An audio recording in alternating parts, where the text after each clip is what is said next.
Hi students, welcome back to today I am going to discuss how to score in 2021 IIT JEE either mains or advance in mathematics, particularly mathematics లో మనం score చేయటం ఎలా అనే దాని గురించి details మొత్తం ఇందులో మీకున్న డౌట్స్ చాలా మంది అడిగే డౌట్స్ అన్నిటికీ ఈ ఒక్క వీడియోలోనే మీకు సొల్యూషన్స్ ఇవ్వడానికి ట్రై చేస్తాను నేను. సో వీడియో మొత్తం చూడండి, that's my humble request. Video మొత్తం ఫుల్ ఫ్లెజ్డ్గా చూడండి, ఎందుకంటే దీంట్లో maximum I cover all the concepts. మీరు అడిగేటువంటి కాన్సెప్ట్స్ అన్ని డౌట్స్ అన్ని నేను బోర్డు మీద రాసించాను. నేను అవన్నీ మీకు డీటెయిల్డ్గా ఎక్స్ప్లెయిన్ చేస్తాను. మీరు ఫ్రీగా ఉన్న టైంలో, ఫ్రెష్గా ఉన్న టైంలో రివిజన్ స్టార్ట్ చేసే ముందు ఈ వీడియోని హ్యాపీగా వినండి, రివిజన్ స్టార్ట్ చేయండి. Okay right, now coming to the first point. ఇందులో మ్యాథ్స్ స్కోరింగా కాదా, that is very very important. Maths అనేటువంటిది స్కోరింగ్ అవునా కాదా అంటే I will say that's yes. ఎందుకు మ్యాథ్స్ అనేది స్కోరింగ్ అంటే, ఒక స్టూడెంట్కి ఈక్వల్ మార్క్స్ వచ్చినాయి అనుకోండి, అంటే అవుట్ ఆఫ్ 300 మెయిన్స్ పరంగా చూస్తే 300కి 200 ఈక్వల్గా వచ్చినాయి అనుకోండి, ఇద్దరు స్టూడెంట్స్కి 200 ఈక్వల్ స్కోర్ వచ్చింది. ఎవరికైతే మ్యాథ్స్లో ఎక్కువ వస్తాయో వాళ్ళకే బెస్ట్ ర్యాంక్ ఉంటుంది, ఆ మాట గుర్తుపెట్టుకోండి. కాబట్టి మ్యాథ్స్ అనేటువంటిది స్కోరింగ్లో, మీ ర్యాంక్లో ముందుకు తీసుకెళ్ళడానికి మ్యాథ్స్ అనేది ఎంతో ప్రయారిటీ, ఇంపార్టెన్స్ కలిగి ఉంది. So we have to give more priority for mathematics. That is what I'm going to say here. That is the first point. కాబట్టి మ్యాథ్స్ అనేది స్కోరింగ్కి, ర్యాంక్కి చాలా చాలా చాలా బూస్టప్ చేసేటువంటిది, కాబట్టి అది మర్చిపోవద్దు. నెక్స్ట్, ఏ టాపిక్స్ చేయాలి, ప్రీవియస్ క్వశ్చన్స్ ఎప్పుడు చేయాలి, టాపిక్స్ ఏ టాపిక్స్ నుంచి ఎక్కువ క్వశ్చన్స్ అడుగుతున్నారు ఏంటి అనే డీటెయిల్స్ మనం మాట్లాడితే, ఆన్ యావరేజ్ ఒక 2 ఇయర్స్ నుంచి 2019, 2020 కనుక గమనించినట్లయితే పేపర్స్ అన్ని మీరు గమనించకపోయినా మొత్తం డీటెయిల్ స్టడీ చేసిన తర్వాత మాత్రం నేను ఈ వీడియో చేస్తున్నాను. నేను గమనించిన దాంట్లో ఏంటంటే 29% క్యాలిక్యులస్ నుంచి వస్తున్నాయి టాపిక్స్. 29% ఆఫ్ ద క్వశ్చన్స్ ఏదైనా అడ్వాన్స్ అవ్వచ్చు, ఒక 2-3% వేరియేషన్ తప్ప అడ్వాన్స్ అయినా మెయిన్స్ అయినా మనకి 29% of the questions came from calculus only. Calculus అంటే తెలుసు కాబట్టి నేను దాని గురించి ఎక్కువ డిస్కస్ చేయట్లేదు. ఆ క్యాలిక్యులస్లో కూడా మేజర్ పార్ట్ వెరీ మేజర్ మెయిన్స్లో ఇది 2020లో క్వశ్చన్ అయితే ప్రతి సెషన్లోనూ మ్యాక్సిమం మినిమం ఇంక్రీజింగ్ డిక్రీజింగ్ మీద క్వశ్చన్ అనేది ఖచ్చితంగా వాళ్ళు ఇచ్చారు. కంటిన్యూటీ మీద ఇచ్చారు, డిఫరెన్షియబిలిటీ మీద ఇచ్చారు. కాబట్టి ఆ కాన్సెప్ట్ మర్చిపోవద్దు. That is very very very very important. Okay, now indefinite integration ఒక క్వశ్చన్ వస్తుంది, డెఫినెట్ ఇంటిగ్రేషన్ ఒక క్వశ్చన్ వస్తుంది. దాని గురించి డీటెయిల్స్ మళ్ళీ డీటెయిల్గా మాట్లాడతాను. నెక్స్ట్ 41%. యు సీ 41% అంటే ఈజీ కాదు అది. అంటే పేపర్లో 10 క్వశ్చన్స్ ఉంటే 4 క్వశ్చన్స్ అవుట్ ఆఫ్ 10 4 క్వశ్చన్స్ అనేది ఆల్జిబ్రా నుంచి వస్తున్నాయి క్వశ్చన్స్. అందులో ప్రాబబిలిటీ ఒకటి ఉంది, మర్చిపోవద్దు. Probability and permutations and combinations, matrices, వీటి 3 మీద 100% క్వశ్చన్ అయితే గ్యారంటీగా వస్తుంది మనకి, అది కూడా మర్చిపోవద్దు. నెక్స్ట్ వెక్టార్స్ ఒక 9% వస్తుంది, 15% కోఆర్డినేట్ జామెట్రీ వస్తుంది, 6% ఓన్లీ ట్రిగ్నామెట్రీ నుంచి బేస్ చేసుకుని క్వశ్చన్స్ వస్తున్నాయి. ఇంకా డీటెయిల్స్ అని నేను మాట్లాడతాను. సో టాపిక్స్, ఏ టాపిక్స్ చేయాలి, ఎలా మనం షెడ్యూల్ ప్రిపేర్ చేసుకోవాలి, 2021లో ఇద్దరు మెయిన్స్ అవ్వచ్చు, అడ్వాన్స్ అవ్వచ్చు, బెస్ట్ ర్యాంక్ తెచ్చుకోవడానికి ఎలా స్కోప్ ఉంది, ఎలా ప్రిపేర్ అవ్వాలనే విషయం డీటెయిల్గా మాట్లాడతాను. ఫస్ట్ నేను మెయిన్స్ గురించి మాట్లాడతాను. ఇక్కడ మీకు సీక్రెట్ చెప్పబోతున్నాను నేను. ఎందుకు సీక్రెట్ అన్నా కూడా చెప్తాను మీకు. చాలామంది చెప్పని విషయాలు కూడా మీకు నేను చెప్తాను. ఏంటంటే మెయిన్స్లో మనకి మీరు జాగ్రత్తగా కావాలంటే గ్రాండ్ టెస్ట్ పేపర్లన్నీ తెచ్చుకొని చూడండి. ఈజీగా మనం ఒక 5 క్వశ్చన్స్ అంటే it's not that much off easy. 5 questions అంటే 25 క్వశ్చన్స్లో 5 క్వశ్చన్స్ అంటే ఇమాజిన్ 5 క్వశ్చన్స్ మనం ఈజీగా చేయగలిగే టాపిక్స్ ఉన్నాయి. జస్ట్ మనం 1 అవర్ లేదా మ్యాక్సిమం 2 అవర్స్లో ప్రిపరేషన్ తోటి 5 క్వశ్చన్స్ చేయొచ్చు. 5 క్వశ్చన్స్ ఏంటా 5 టాపిక్స్ ఏంటో చెప్తాను. అవి మన ఇంటర్మీడియట్లో లేని టాపిక్స్. ఓకే, సో ఇక్కడే మీకు ఇంపార్టెంట్ పాయింట్ గుర్తుపెట్టుకోవాల్సింది ఏంటా టాపిక్స్ కూడా చెప్తాను. Mathematical reasoning, the first topic is mathematical reasoning. మహా అయితే మ్యాక్సిమం మీరు ఎన్ని బుక్స్ వెతికినా 60-100 క్వశ్చన్స్ ఉంటే గొప్ప, 100 క్వశ్చన్స్ ఉంటాయి. So it's very very very easy. 10th class మోడల్స్లో కూడా చాలా ఉంటాయి, tautology model questions. Very easy question, guarantee question, అందులో 100% sure. Mathematical reasoning 1 topic. Okay, నేను చెప్పేవి సింపుల్గా స్కోర్ చేసే టాపిక్స్ చెప్తున్నాను చూడండి. మ్యాథమెటికల్ రీజనింగ్ అని special topic, that is not there in intermediate syllabus. Mathematical reasoning. Next one progressions. 100% ప్రతి సెషన్లోనూ వాళ్ళు పెట్టి ఆన్లైన్ ఎగ్జామ్ ప్రతి సెషన్లోనూ ఒక క్వశ్చన్ వస్తుంది ప్రోగ్రెషన్కి సంబంధించి. Progression. Next relations, sets and relations అనే టాపిక్ ఉంది. ఇది కూడా చాలా చిన్న టాపిక్. ఇవన్నీ చిన్న చిన్న టాపిక్స్. ఒకసారి మీరు జాగ్రత్తగా టాపిక్ క్లాసులో చెప్పినప్పుడు వినగలిగితే అవి రివిజన్ చేసుకోవడం అనేది డెడ్ ఈజీ అంతే. So sets and relation, that is the third topic. Sets and relation and progressions and mathematical reasoning. ఈ 3 టాపిక్స్ కనుక మనం జాగ్రత్తగా చూసుకోగలిగితే ఈజీగా 3 క్వశ్చన్స్ గ్యారంటీ క్వశ్చన్స్ వస్తాయి. ఇంకొక 2 టాపిక్స్ కూడా ఈజీ టాపిక్స్ ఏంటి అంటే మనకు వచ్చే టాపిక్స్లో స్టాటిస్టిక్స్ ఉంటుంది. స్టాటిస్టిక్స్ అఫ్ కోర్స్ అది ఇంటర్మీడియట్లో ఉంది మనకి. చిన్న టాపిక్, దాన్ని మనం నెగ్లెక్ట్ చేస్తాం ఇంటర్మీడియట్లో. బట్ గ్యారంటీగా ఒక క్వశ్చన్ వస్తుంది స్టాటిస్టిక్స్లో. సో అది కూడా మీరు కన్సిడర్ చేయాల్సిందే, ఆ టాపిక్ కూడా. So these are the 4 topic. మరి 5th టాపిక్ ఏంటి అంటే మీన్ వాల్యూ థియరం. ఇది కూడా మనకి ఇంటర్మీడియట్లో లాస్ట్లో ఉంది, mean value theorem. Okay, Lagrange's mean value theorem గుర్తుందా? సో ఆ మీన్ వాల్యూ థియరం, ఈ 5 టాపిక్స్ అనేవి మనకి ఎక్స్ట్రా టాపిక్స్ కింద చెప్పేవాళ్ళు ఇంతకుముందు. ఈ 2 టాపిక్స్ మనకి ఇంటర్మీడియట్లో ఒక లాస్ట్ 5 years నుంచి యాడ్ చేశారు, అంతకుముందు ఇంటర్మీడియట్లో కూడా లేవు. ఈ 5 టాపిక్స్ కనుక మీరు కరెక్ట్గా ప్రిపేర్ అవుతాయి, ప్రిపరేషన్ చాలా తక్కువ టైం పడుతుంది. ఎగ్జామ్ రేపనగా ఇవాళ నైట్కు 1 hour 2 hours కూర్చున్నా కానీ రివిజన్ చేసుకోవచ్చు. వెరీ ఈజీ క్వశ్చన్స్ ఇస్తున్నారు. 5 టాపిక్స్ మీరు మర్చిపోవద్దు. 5 into 4 20 మార్క్స్ మీకు స్కోర్ చేసినట్టే. 100లో 20 మార్క్స్ ఈజీ. ఓకే, ఈ 5 టాపిక్స్ మీరు కరెక్ట్గా ప్రిపేర్ అయితే so that is one of the important thing. Next ఏంటి? నెక్స్ట్ మనకి ఈజీ టాపిక్స్లో మనకి మ్యాట్రిసెస్ ఉంటుంది. మ్యాట్రిసెస్లో కూడా లీనియర్ ఈక్వేషన్స్ అంటే గాస్ జోర్డన్ అవి అవసరం లేదు. లీనియర్ ఈక్వేషన్స్లో నెంబర్ ఆఫ్ సొల్యూషన్స్ అలాంటి మోడల్ క్వశ్చన్ ఒకటి ప్రతి సంవత్సరం వస్తుంది. సో మ్యాట్రిసెస్లో లాస్ట్ పార్ట్ ఏదైతే ఉందో లీనియర్ ఈక్వేషన్ సాల్వింగ్ అనేది, అందులోంచి ఒక క్వశ్చన్ అనేది డెఫినెట్గా వస్తుంది. మీరు ప్రిపేర్ అవ్వాల్సినటువంటి కాన్సెప్ట్ అది. ఓకే, నెక్స్ట్ కమింగ్ టు ఆల్జీబ్రాలో ఇంకా ప్రాబబిలిటీలోకి వచ్చి ర్యాండమ్ వేరియబుల్స్. ఇది కూడా చిన్న టాపిక్. ర్యాండమ్ వేరియబుల్స్ మహా అయితే ఒక 100-150 క్వశ్చన్స్ ఉండేది. ఇది కూడా గ్యారంటీ అంటే ఒక 60-70% దాదాపుగా వస్తుంది ప్రాబబిలిటీ నుంచి. కాబట్టి ఆ క్వశ్చన్ కూడా ఒకటి మీరు ప్రిపేర్ అయినట్లయితే ఈజీగా ఉంటుంది. ఓకే, నెక్స్ట్ పెర్ముటేషన్స్ కాంబినేషన్ చెప్పలేము. క్వశ్చన్స్ కొన్ని పేపర్స్లో స్ట్రాంగ్ క్వశ్చన్స్ ఇస్తున్నారు, కొన్నేమో ర్యాంక్ మోడల్ క్వశ్చన్ ఇచ్చారు 2020లో కూడా. కాబట్టి పెర్ముటేషన్ కాంబినేషన్స్ అనేది కొద్దిగా number of questions, number of concepts ఎక్కువ ఉన్న క్వశ్చన్స్ ఉన్నాయి. బెటర్ నా ఉద్దేశం అది ప్రీవియస్ టాపిక్స్ మీద డిపెండ్ అయితే సరిపోతుంది అనేది పెర్ముటేషన్ కాంబినేషన్ నుంచి చెప్పగలను. ఓకే, నెక్స్ట్ క్యాలిక్యులస్లో వెరీ ఇంపార్టెంట్గా వచ్చేది డెఫినెట్ ఇంటిగ్రేషన్. అంటే నేను ఫస్ట్ మాట్లాడేది ఈజీ మాట్లాడుతున్నాను. ఎందుకు ఈజీ మాట్లాడుతున్నా కూడా చెప్తాను. మీకు ఈజీ క్వశ్చన్స్ అనేవి ఈ సంవత్సరం మీకు ఇచ్చిన పేపర్లో గమనిస్తే ఈజీ క్వశ్చన్స్ మీకు 34.3% క్వశ్చన్స్, అంటే 100కి 34.3% ఆఫ్ క్వశ్చన్స్ ఈజీ మోడల్స్ వచ్చినాయి. ఈజీ మోడల్స్ యావరేజ్ చూసినట్లయితే 49.3 క్వశ్చన్స్ యావరేజ్ క్వశ్చన్స్ వచ్చినాయి. అంటే 34-49 మీరు గమనించినట్లయితే 82% of questions, 82-83% questions average or easy or average మీరు ఎలా చెప్తారండి? మీకు అన్ని క్వశ్చన్స్ ఈజీ అవ్వచ్చు, లేకపోతే ఒక స్టూడెంట్కి ఈజీ అవ్వచ్చు, ఒక స్టూడెంట్ టఫ్ అవ్వచ్చు. మీరు ఎలా చెప్పగలరు ఈజీ అంటే? Maximum number of students attempt చేసిన క్వశ్చన్స్ మనం మాట్లాడుకుంటున్నాం. అది స్టాటిస్టికల్గా అన్ని చూసిన తర్వాత మాత్రం నేను మాట్లాడింది. నేను నా ఒక్కటి ఐడియాతో చేసింది కాదు ఇది. చాలామంది అన్ని యూట్యూబ్లో వీడియోస్ కానీ, తర్వాత గ్రాఫ్స్ కానీ, స్టాటిస్టిక్స్ చూసిన తర్వాత మాత్రం నేను డిసైడ్ చేసి చెప్తున్నది ఇది. సో మీరు గమనించినట్లయితే 75-80% క్వశ్చన్స్ ఈజీగా ఉంటున్నాయి. ఓకే, సో మీరు ఈజీ క్వశ్చన్స్ని ముందు టార్గెట్ చేసుకుని ఈ టాపిక్స్ నేను చెప్పాను కాన్సెప్ట్స్ గుర్తున్నాయి కదా ఇప్పుడు ఈ టాపిక్స్. నెక్స్ట్ క్యాలిక్యులస్ కొద్దాం. క్యాలిక్యులస్లో మేజర్గా మీరు చూడాల్సింది డెఫినెట్ ఇంటిగ్రేషన్లో ప్రాపర్టీ మీద క్వశ్చన్స్. ఈ ఒక్క సంవత్సరమే 2020 సెప్టెంబర్లో మాత్రమే వాళ్ళు ప్రాపర్టీస్ని ఎక్కువగా టచ్ చేయకుండా మాడ్యులస్, స్టెప్ ఫంక్షన్ క్వశ్చన్స్ ఇచ్చారు. కానీ జనవరి కానీ 2019 కానీ 18 కానీ 17 కానీ క్వశ్చన్స్లో అన్ని ప్రాపర్టీ క్వశ్చన్స్, ఇంటర్మీడియట్ బేస్ ఉన్న క్వశ్చన్సే. ఈజీగా చూడగానే ఆన్సర్ 5/4, 5/8 వచ్చే ఆన్సర్స్ ఈజీగా ఇచ్చేసారు వాళ్ళు. ఈ ఒక్క సంవత్సరం అలా మిస్ అయింది సెప్టెంబర్లో.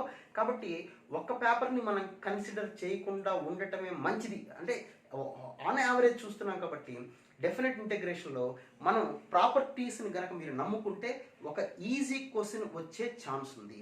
కాబట్టి నేను చెప్పే కాన్సెప్ట్స్ని మీరు ఎక్కువగా తరువుగా దాని మీద కాన్సన్ట్రేట్ చేయండి. నెక్స్ట్ ఇందాక నేను చెప్పాను limits and continuity, differentiability, continuity, ఇందులో కూడా మంచి క్వశ్చన్స్ వస్తున్నాయి.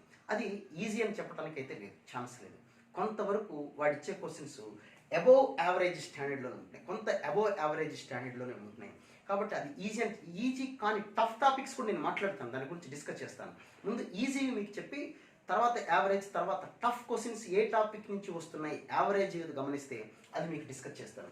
సో క్యాలిక్యులస్లో మనకి ఈజీ పార్ట్ ఏంటి, మోనోటానిక్ ఫంక్షన్స్ కానివ్వండి, తర్వాత ఇంక్రీజింగ్ డిక్రీజింగ్ కానివ్వండి, అది కూడా ఈజీగానే వస్తుంది. నెక్స్ట్ డెఫినెట్ ఇంటిగ్రేషన్లో ప్రాపర్టీస్ మీద క్వశ్చన్స్ కానీ, ఇండెఫినెట్ క్వశ్చన్స్ అయితే కొంతవరకు అరౌండ్ ఒక 60% క్వశ్చన్స్ వరకు ప్రీవియస్ క్వశ్చన్స్ నుంచి వస్తున్నాయి. So that's all about calculus. ఇక క్యాలిక్యులస్లో heart of calculus is differential equations. Differential equations మనం గమనించినట్లయితే 10 క్వశ్చన్స్ చూస్తే అందులో 9 క్వశ్చన్స్ 10 out of 10 అనుకోండి లీనియర్ డిఫరెన్షియల్ ఈక్వేషన్స్ అంతే.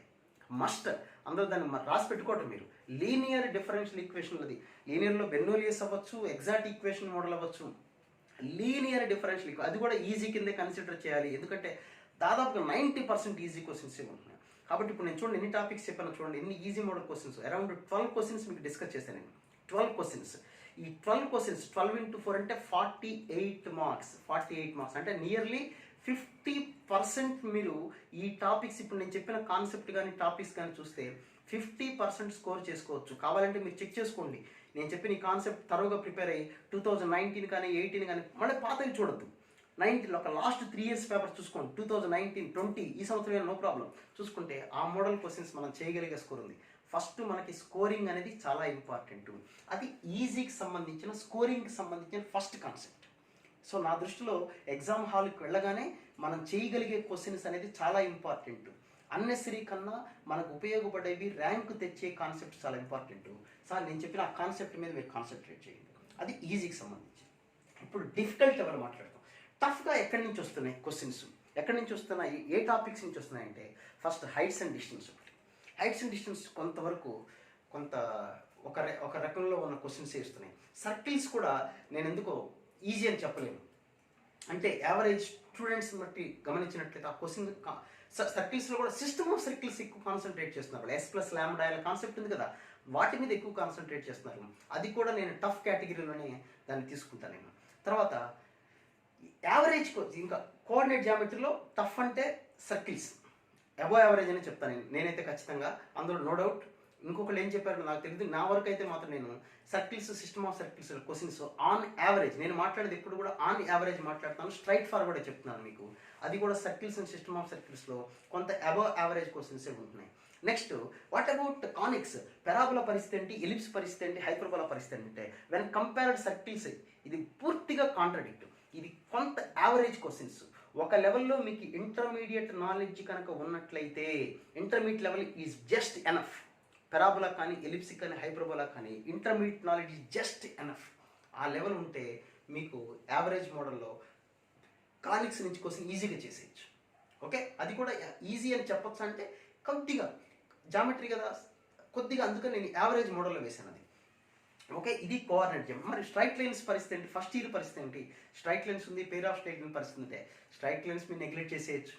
ప్రీవియస్ క్వశ్చన్స్ మోడల్స్ ఉన్నాయి ఒకసారి చెక్ చేసుకుంటే, ఎక్కువగా రిఫ్లెక్షన్ ఆఫ్ లైట్ అని, ఆర్థో సెంటర్ ఒకసారి, దాంట్లో ఏ క్వశ్చన్ ఏ మోడల్ నుంచి వస్తుంది అనేది చెప్పలేని పరిస్థితుల్లో ఉంటున్నాయి స్ట్రైట్ లైన్స్ పరంగా, ఎందుకంటే నెంబర్ ఆఫ్ కాన్సెప్ట్స్ ఉంటున్నాయి. కాబట్టి దాని గురించి డిస్కస్ చేయడానికి అది ఈజీనా టఫ్ అంటే అది చెప్పలేని పరిస్థితి ఉంది స్ట్రైట్ లైన్స్ అనేది. ఒక్కోసారి క్వశ్చన్ వస్తుంది రావట్లేదు, చెప్పలేము. ఎందుకంటే స్ట్రైట్ లైన్స్ని పెరాబోలాను లేదా కానిక్స్లో ఏదో దాన్ని కలిపి క్వశ్చన్ ఇస్తున్నారు. కాబట్టి అది మనం స్ట్రైట్ లైన్స్ అనేది కొద్దిగా ఇంకా ఈజీగా మనకు స్కోర్ మీరు చేయగలిగే టాపిక్స్లో 3 dimensional జామెట్రీ చూడండి. 3 dimensional జామెట్రీ చిన్న టాపిక్స్, అందులో డిఆర్స్, డిసిస్, ప్లేన్, అందులో కూడా very number of maximum recent టైమ్స్లో వచ్చిన క్వశ్చన్లు ఫుట్ ఆఫ్ పర్పెండిక్యులర్ ఇమేజ్. ఇది కూడా నేను యావరేజ్ లెవెల్లో ఇస్తాను ఆ క్వశ్చన్ కూడా. సో మీరు జామెట్రీలో మీరు ప్రిపేర్ అవ్వాల్సిన టాపిక్స్లో కానిక్స్ చూసుకోండి సెకండ్ ఇయర్లో, అండ్ ఫస్ట్ ఇయర్ అయితే 3Dకి ఇచ్చినంత ఇంపార్టెన్స్ మీరు ఏ టాపిక్ ఇవ్వాల్సిన పర్లేదు. ఒక్కొక్కసారి ఒక్కొక్క సెషన్లో అంటే ఒక పేపర్లో 2 క్వశ్చన్స్ కూడా ఉంటాయి త్రీ డైమెన్షనల్ జామెట్రీకి సంబంధించి. కాబట్టి 3 డైమెన్షనల్ జామెట్రీకి మీరు మోర్ ప్రయారిటీ ఇవ్వండి. ఎందుకంటే నేను చెప్పేది ఏంటంటే తక్కువ క్వశ్చన్స్ ఉండాలి, మనకి గ్యారంటీ క్వశ్చన్ రావాలి, మంచి స్కోర్ రావాలి. అందులో మిస్టేక్స్ చేయడానికి తక్కువ ఛాన్స్ ఉంటుంది. కాబట్టి 3 డైమెన్షనల్ జామెట్రీ మర్చిపోవద్దు మీరు, అదొకటి. ఇంకంతకన్నా జామెట్రీలో పెద్దగా వాళ్ళు 15% క్వశ్చన్స్ ఇస్తారు, ఆ 15% క్వశ్చన్స్లో ఇవి సరిపోతాయి. It's more than enough. Next trigonometry పరిస్థితి ఏంటి? ట్రిగ్నామెట్రీలో ఇన్వర్స్ కానీ ఈక్వేషన్స్ కానీ ఆ రెండు మీరు పర్ఫెక్ట్గా ఉండాల్సిందే, తప్పదు. అది దానివల్ల మనకు క్యాలిక్యులస్ కూడా ఉపయోగం ఉంటుంది. కాబట్టి inverse trigonometry and trigonometric equations రెండింటిలోంచి ఒక క్వశ్చన్ జనరల్గా వచ్చే అవకాశం ఉంది. Okay. Next properties of triangles. Properties of triangles నాకు తెలిసి మెయిన్స్లో పెద్దగా దానికి పెద్ద ఇంపార్టెన్స్ ఏం లేదు, అందులోనే హైట్స్ అండ్ డిస్టెన్స్ ఇస్తున్నారు కాబట్టి దాన్ని అడ్వాన్స్ కోసం చూడండి ప్రాపర్టీస్ ఆఫ్ ట్రయాంగిల్స్. బట్ మెయిన్స్లో అయితే అంత రీసెంట్ టైమ్స్లో దానికి సంబంధించి పెద్దగా ఎక్కువ క్వశ్చన్స్ కనపట్లేదు, ఎక్కువగా హైట్స్ అండ్ డిస్టెన్స్ మీదే కాన్సన్ట్రేట్ చేస్తున్నారు వాళ్ళు. సో ప్రాపర్టీస్ ఆఫ్ ట్రయాంగిల్స్ నేనేం చెప్తానంటే దాన్ని ఒక సైడ్కి పెట్టుకోండి. ఓకే. Next vectors. ఈ వెక్టార్స్కి వచ్చేసరికి చాలామంది పెద్ద టాపిక్ అదండి, ఎడిషన్ ఆఫ్ వెక్టర్స్ ఉన్నాయి, మల్టిపుల్ ఆఫ్ వెక్టర్స్ ఉంది, cross product, dot product, 4 vectors ని చేయాలా? ఎస్, వెక్టార్స్లో కూడా మీరు ప్రీవియస్ క్వశ్చన్స్ మీరు గమనించినట్లయితే based on previous questions, based on previous concepts, maximum of the questions మీరు చూస్తే ప్రీవియస్ క్వశ్చన్స్ కాన్సెప్ట్స్ రిపీట్ అవుతూ ఉన్నాయి. ఓకే. సో ప్రీవియస్ క్వశ్చన్స్ మీద కాన్సన్ట్రేట్ చేయండి. వెక్టార్స్ అనేది పర్టికులర్గా క్రాస్ ప్రొడక్ట్ కానివ్వండి, అయితే డాట్ ప్రొడక్ట్లో కొన్ని problems, coplanar, collinearity complex, equation of plane, equation of line concepts మీదే ఎక్కువగా క్వశ్చన్స్ ఉంటున్నాయి. సో 3 డైమెన్షనల్ జామెట్రీ చేస్తే వెక్టార్స్ రిలేటెడ్ క్వశ్చన్స్ కొన్ని చాలా ఉంటున్నాయి మనకి. ఓకే. సో 3 డైమెన్షన్ చేసిన వెంటనే మీరు వెక్టార్స్ చేసుకోండి, it's will be very beneficial to you. Okay. Next algebra గురించి. ఆల్జిబ్రాలో చెప్పాను, ఈ సంవత్సరం పర్టికులర్గా అయితే 2020లో ఇంతకుముందు ఎప్పుడు లేదు, బైనామిల్ థియరం 1 క్వశ్చన్ ప్రతి సెషన్లో వచ్చింది. ఈసారి ఎందుకో మరి దానికి చాలా ప్రయారిటీ ఇచ్చారు వాళ్ళు. బైనామిల్ థియరం ఎప్పుడు కూడా ప్రతి సంవత్సరం పేపర్లో అలా ఉండేది కాదు, ఈ సంవత్సరం ప్రతి సెక్షన్లో ప్రతి పేపర్లో బైనామిల్ థియరం క్వశ్చన్ ఉంది. ఓకే. అన్ని మోడల్స్ కవర్ అయినాయి. విచిత్రంగా ఫ్రాక్షనల్ పార్ట్ మీద ఉన్న questions, number of digits questions కూడా కవర్ అయినాయి వాళ్ళు. సో బైనామిల్ థియరం కూడా మీరు కాన్సన్ట్రేట్ చేయాల్సిన టాపిక్స్లో ఒక టాపిక్. అది కూడా ఇంటర్మీడియట్ లెవెల్ సరిపోతుందంటే నేనైతే సరిపోతుందని చెప్తాను. ఇంటర్మీడియట్లో ఉన్న కాన్సెప్ట్ మెయిన్స్ మనకి ఒక లెవెల్ ఉన్నంత వరకు ఇట్స్ మోర్ దెన్ ఎనఫ్. అడ్వాన్స్కి బైనామిల్ థియరం అనేది అంత ప్రయారిటీ లేదు దాంట్లో. ఒక బైనామిల్ థియరం మెయిన్స్ వరకు మీరు ఈ సంవత్సరం బాగా కాన్సన్ట్రేట్ చేశారు కాబట్టి నెక్స్ట్ ఇయర్ కూడా ఛాన్స్ ఉంటుంది ఆ టాపిక్ అని మనం అనుకోవచ్చు. సో ఇంకా ఆల్జిబ్రాలో ఫంక్షన్స్. ఈ ఫంక్షన్స్ అంటే ఆల్జిబ్రా కింద తీసుకోవద్దు, మనం క్యాలిక్యులస్ కింద తీసుకుంటే ఫంక్షన్స్ క్వశ్చన్స్ కూడా ఒకసారి డొమైన్ క్వశ్చన్స్ ఇస్తున్నారు, ఒక రేంజ్ క్వశ్చన్స్ ఇస్తున్నారు. ఫంక్షన్స్లో నేను అబ్జర్వ్ చేస్తే ఏం జరిగిందంటే, what I observed is special functions ఉన్నాయి మనకి. అంటే F of X plus Y is equal to F of X into F of Y, F of X plus Y is equal to F of X plus F of Y. ఇలా special functions మీకు idea ఉంటుంది. ఆ special function నుంచి పర్టికులర్గా 2020 ఈ ఇయర్లో September model questions అయితే around 6 questions వస్తే ఒక 3-4 క్వశ్చన్స్ అవే కాన్సెప్ట్ బేస్ చేసుకుని ఇచ్చారు. సో స్పెషల్ ఫంక్షన్స్ మీద మీరు ఎక్కువ కాన్సన్ట్రేట్ చేయండి. It is useful to advance level also. దీన్ని ఒక యావరేజ్ టాపిక్ కింద మనం డిస్కస్ చేయొచ్చు. ఓకే. ఇంకా ఆల్జిబ్రాలో మనకి క్వాడ్రాటిక్ అసలు గ్యారంటీ క్వశ్చన్. క్వాడ్రాటిక్ అంటే గ్యారంటీ క్వశ్చన్ కాదు, అది కూడా ఒక క్వశ్చన్ ఇంకా చూసుకోవాలక్కర్లేదు. ఓకే. కన్ఫామ్గా చూసుకోవచ్చు. మీకు ప్రోగ్రెషన్స్ ఎలాగో ప్రోగ్రెషన్స్ చెప్పాను, క్వాడ్రాటిక్ ఈక్వేషను, తర్వాత మ్యాథమెటికల్ రీజనింగ్, ఇవన్నీ గ్యారంటీ క్వశ్చన్స్. Simple concept. అంటే మనం సింపుల్ అంటున్నాం అంటే ఎన్సీఆర్టీ సిలబస్ని బేస్ చేసుకుని వాళ్ళు తరవుగా చేయగలిగేటువంటి క్వశ్చన్స్ అవి.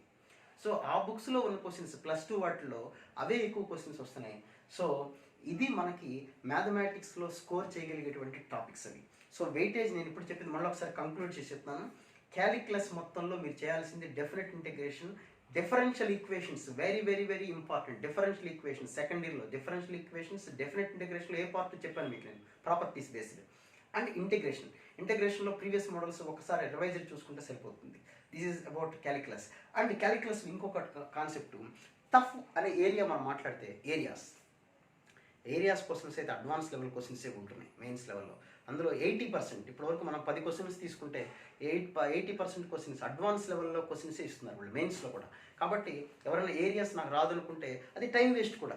మెయిన్స్ పరంగా నేను చెప్పాలంటే ఇట్స్ టైం వేస్ట్. ఎందుకంటే ఆ డయాగ్రామ్ డ్రా చేసి మనకి విత్ ఇన్ ద స్టిపులేటెడ్ టైంలో కాన్సెప్ట్ గుర్తుపెట్టుకోండి. ఏరియా నెంబర్ ఆఫ్ ప్రాబ్లమ్స్ చేయండి. ఎందుకంటే కొన్ని ప్రాబ్లమ్స్ చేయడానికి it takes 5 minutes also. Area కనుక్కోవడం డయాగ్రామే కొద్దిగా టఫ్గా ఉంటుంది. కాబట్టి ఏరియాస్ టాపిక్ను మనం ఒక సైడ్ పెట్టుకోవడం అది కూడా మంచిదే. సో ఇలాంటి టాపిక్ ఇవి సైడ్ పెట్టుకోమన్నాను కదా, అసలు వదిలేమని కాదు. కొద్దిగా టఫ్ లెవెల్స్, టైం కిల్ చేసేటువంటి, టైం కన్జ్యూమ్ చేయేటువంటి టాపిక్స్ అవి. సో అది క్యాలిక్యులస్ పరిస్థితి. ఆల్జిబ్రా మీకు ఇందాకే చెప్పాను నేను. ఆల్జిబ్రా సంగతి, vectors, geometry discuss. Now you see next one more just a minute.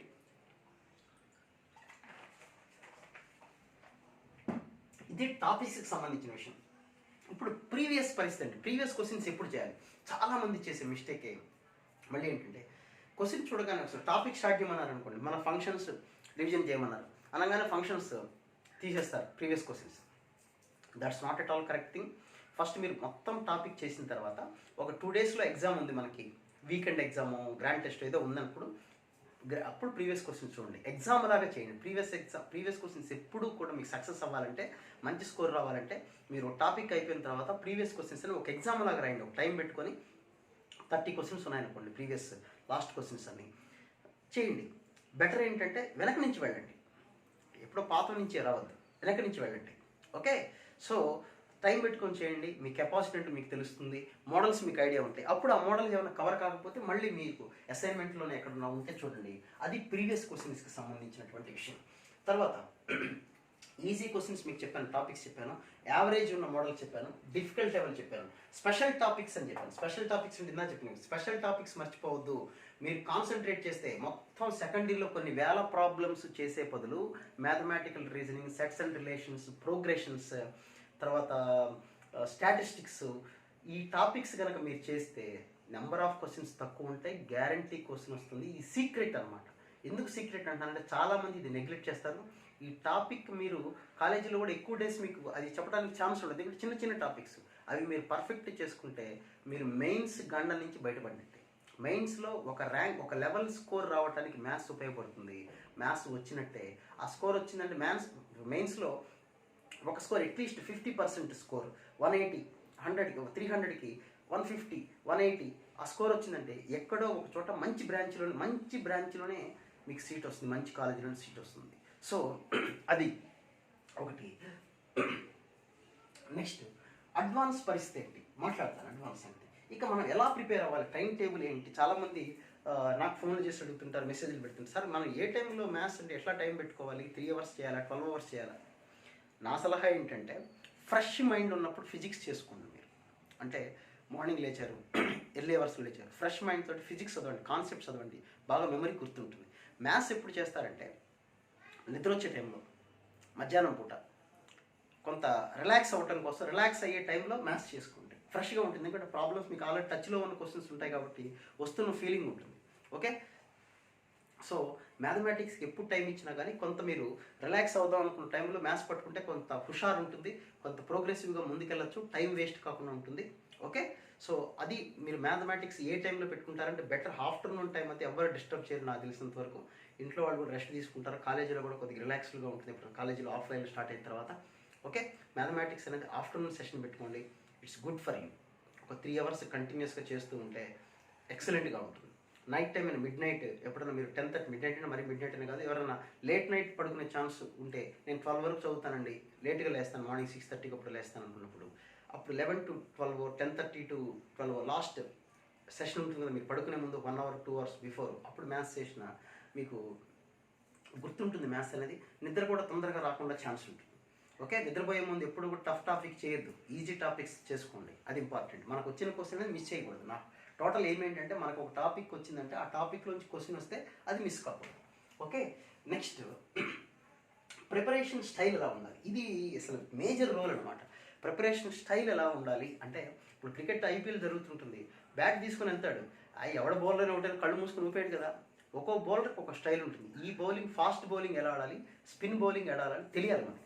అంటే మెయిన్స్ ఎగ్జామ్ ఎలా ఫేస్ చేయాలి, అడ్వాన్స్ ఎగ్జామ్ ఎలా ఫేస్ చేయాలనే విషయం మనకు తెలియాలి. Okay, mains exam style is different, advance exam style is different. Okay, రెండిట్లో కామన్ పాయింట్ ఏంటంటే 100% క్వశ్చన్ చేయడానికి ట్రై చేయకండి. ఓకే, 100% క్వశ్చన్స్ ట్రై చేయొద్దు, అంటే టైం వేస్ట్ చేయొద్దు నా ఫీలింగ్ ఎగ్జామినేషన్ హాల్లో. ఓకే, మీకు తెలిసిన క్వశ్చన్స్ అటెంప్ట్ చేసుకోవటం. ప్రిపరేషన్ స్టైల్ అంటే ఏంటంటే, ప్రిపరేషన్ స్టైల్ అంటే అది మనకి వచ్చిన టాపిక్స్, సపోజ్ మ్యాథమెటిక్స్లో క్యాలిక్యులస్ బాగొచ్చు, ఆల్జిబ్రా బాగొచ్చు, ఆ రెండు ముందు ఫినిష్ చేయండి పర్ఫెక్ట్గా. చాలామంది చేసే మిస్టేకే అది. రాని టాపిక్స్ కోసం, సపోజ్ నాకు ఒక టాపిక్ రాదు, సర్కిల్స్ రాదు, లేదా పెరాబుల్ కానిక్స్ రాదు అనుకోండి, కానిక్స్ చెప్పండి, కానిక్స్ మీదే కాన్సన్ట్రేట్ చేస్తారు. అరే వచ్చిన టాపిక్స్ అన్నీ చేస్తే ఒక క్వశ్చన్ వస్తుంది, వదిలేద్దాం. 25లో ఒక క్వశ్చన్ వదిలేద్దాం. 24 అంటే 96 మార్క్స్. ఎక్కడ ఉంటావు నువ్వు? ఏ పొజిషన్లో? సూపర్ పొజిషన్లో ఉంటావు. అలా వదిలేమని నా ఉద్దేశం కాదు. ఆ క్వశ్చన్ ఈజీగా వస్తే చేస్తాం, టఫ్గా వస్తే వదిలేస్తాం. ఎలాగో నువ్వు బాగా ప్రిపేర్ అయినా ఒక 4-5 క్వశ్చన్స్ పోతాయి మనకి. ఓకే, సో ఆ క్వశ్చన్లో ఈ టాపిక్ ఉందనుకోండి, సో అలాంటి పాజిటివ్ యాటిట్యూడ్తో వెళ్ళాలి, మీకు మంచి స్కోర్ చేసుకునే ఛాన్స్ ఉంటుంది. నెక్స్ట్ గ్రాండ్ టెస్ట్ అనేది మీకు final exam. This is the important point. ఇది కూడా గ్రాండ్ టెస్ట్ ఎప్పుడైతే మీ కాలేజీలో మీకు పెడుతున్నారో అదే మీరు ఫైనల్ టార్గెట్ అనుకోండి. గ్రాండ్ టెస్ట్ ముందుగానే షెడ్యూల్ ఇస్తారు కదా, నెక్స్ట్ మంత్ నుంచో, నెక్స్ట్ డిసెంబర్ నుంచో, ఎప్పటి నుంచో షెడ్యూల్ ఉంటుంది. డిసెంబర్ 15th నుంచి గ్రాండ్ టెస్ట్ అన్నారు అనుకోండి. So December 15th is our dead line. అప్పటికి మీ రివిజన్ ప్రోగ్రామ్ అంతా కంప్లీట్ అయిపోయి ఉండాలి maximum. Okay, so grand test prepare అవ్వటం ఎలా, గ్రాండ్ టెస్ట్ రాసేటప్పుడు, గ్రాండ్ టెస్ట్ కోసం మళ్ళీ అప్పుడు సపరేట్గా మళ్ళీ మాట్లాడుతాను అనుకోండి. నేను ఇంకొక మాట చెప్తాను. గ్రాండ్ టెస్ట్లకి పర్ఫెక్ట్గా గ్రాండ్ టెస్ట్ రాసిస్తాం మనం, అప్పుడు అదే మన ఫైనల్ టార్గెట్ అనుకోండి. అంటే ప్రీ ఫైనల్ ఎగ్జామే ఫైనల్ ఎగ్జామ్ అని ఫీల్ అవ్వమంటున్నాను నేను. సో గ్రాండ్ టెస్ట్లకి అది అప్పటి వరకు మీరు ఏం చేస్తారంటే పార్ట్ టెస్టులు రాస్తుంటారు. కొన్ని టాపిక్స్, మ్యాథ్స్లో ఒక టాపిక్ ఫంక్షన్స్, లిమిట్స్ ఇట్లా రాస్తూ ఉంటారు. ఓకే, గ్రాండ్ టెస్ట్కి వచ్చేసరికి ఒక్కొక్క టాపిక్ నుంచి ఒక్కొక్క క్వశ్చన్ వస్తుంది. అప్పుడు ప్రిపరేషన్ ఎలా ఉండాలి అంటే, మీరు ఒక గ్రాండ్ టెస్ట్లో ఒక 10 గ్రాండ్ టెస్ట్లు ఉన్నాయనుకోండి, ఇట్లా పార్ట్లుగా డివైడ్ చేసుకోండి. క్యాలిక్యులస్ ఫస్ట్ 2 గ్రాండ్ టెస్ట్లో క్యాలిక్యులస్ ప్రిపేర్ అవుతాం, సెకండ్, థర్డ్, 4 గ్రాండ్ టెస్ట్ అప్పుడు ఆల్జీబ్రా ప్రిపేర్ అవుతాం. అలా అయితే లాస్ట్ 2 గ్రాండ్ టెస్ట్లకు వచ్చేసరికి మీరు అంతా ప్రిపేర్ అయి ఉంటారు. సో అది స్టైల్ ఆఫ్ ప్రిపేరింగ్ అంటే. ఓకే, అంతేగాని రేపు గ్రాండ్ టెస్ట్ ఉంది కాబట్టి మొత్తం ఎలా చదవాలి, ఏం చదవాలి అని ఇది కావద్దు. సో ఇది ఓవరాల్గా మ్యాథమెటిక్స్లో స్కోర్ చేయడం. అయితే ఇంకొక పాయింట్, జనవరిలోనే మనకి జనవరిలో ఎగ్జామ్ ఉంటుందో లేదా సంగతి సెకండరీ. మన ఎగ్జామ్ టార్గెట్ జనవరి, అంటే ఫస్ట్ ఎప్పుడైతే మెయిన్స్ ఎగ్జామ్ జరుగుతుందో అందులోనే మనం ర్యాంక్ కొట్టాలి. ఎందుకు అక్కడే ర్యాంక్ కొట్టాలనే విషయం మీకు ఇంకో సపరేట్ వీడియో చేస్తాను. సీక్రెట్స్ ఆఫ్ 2020 and 2019 అనేది, ఎందుకు దానికి సంబంధించి, ఎందుకు ఈజీ అనేది ఒక వీడియో సపరేట్గా అనాలిసిస్ ప్లేస్లో చేస్తాను. అది చూడండి. ఇదంతా మ్యాథ్స్ గురించి చెప్దాం ఉద్దేశంతో చెప్పాను నేను. సో మనకి ఫస్ట్ టార్గెట్లోనే మనం మెయిన్స్ మీద ఫస్ట్ కాన్సన్ట్రేట్ చేయండి. మెయిన్స్లో సీట్ రావాలి, మనం ఫిక్స్ అయిపోవాలి. అప్పుడు అడ్వాన్స్ అనేది రిలాక్స్డ్గా రాసుకోవచ్చు అంటే వాట్ ఐ మీన్, మనకు మెయిన్స్లో యావరేజ్ స్కోర్ ఏదో వచ్చిందనుకోండి, అడ్వాన్స్ మీద ఎంత కష్టపడినా అది రాకపోతే కష్టమవుతుంది. ఇది కూడా ఉందనుకోండి, ఒక హోప్ ఉంటుంది మనకి. Okay, so this is all about మ్యాథమెటిక్స్లో స్కోర్ చేయటం ఎలా అనేది. మ్యాక్సిమం నేను డౌట్స్ అన్ని క్లారిఫై చేశాను అనుకుంటున్నాను. ఇంకేమన్నా మీకు ఏదైనా ఫర్దర్ డౌట్స్ ఏమైనా ఉంటే రివిజన్ ప్రోగ్రాంలో పర్ఫెక్ట్గా నేను చెప్పిన మాటలన్నింటిలో కల్లా మళ్ళీ ఒకసారి రివైజ్ చేసే మాట, మీకు వచ్చిన టాపిక్ని మీద ఎక్కువ కాన్సన్ట్రేట్ చేయండి. రాని టాపిక్ని ఎప్పుడన్నా ఫ్రెష్ మైండ్ తోటి ఉన్నప్పుడు మళ్ళీ కొత్తగా నేర్చుకోండి, డైరెక్ట్గా టఫ్ క్వశ్చన్స్ కాకుండా. ఓకే, సో మీకు వచ్చిన టాపిక్స్ చాలా వరకు 70% సిలబస్ మీకు వచ్చే ఉంటుంది. ఆ క్వశ్చన్స్ మీద ఎక్కువ కాన్సన్ట్రేట్ చేస్తే అడ్వాన్స్ కూడా ఈజీ అవుతుంది. రాని టాపిక్ జోలికి ఎక్కువగా పోవద్దు, కానీ నేర్చుకొని ఉండాలి. ఓకే, సో మ్యాథ్స్ బాగా స్కోర్ చేయండి, మంచి ర్యాంక్ తెచ్చుకోండి, మీకు మీ ఫ్యామిలీకి మంచి ఫ్యూచర్గా ఉంటుంది. Okay, right, thank you very much.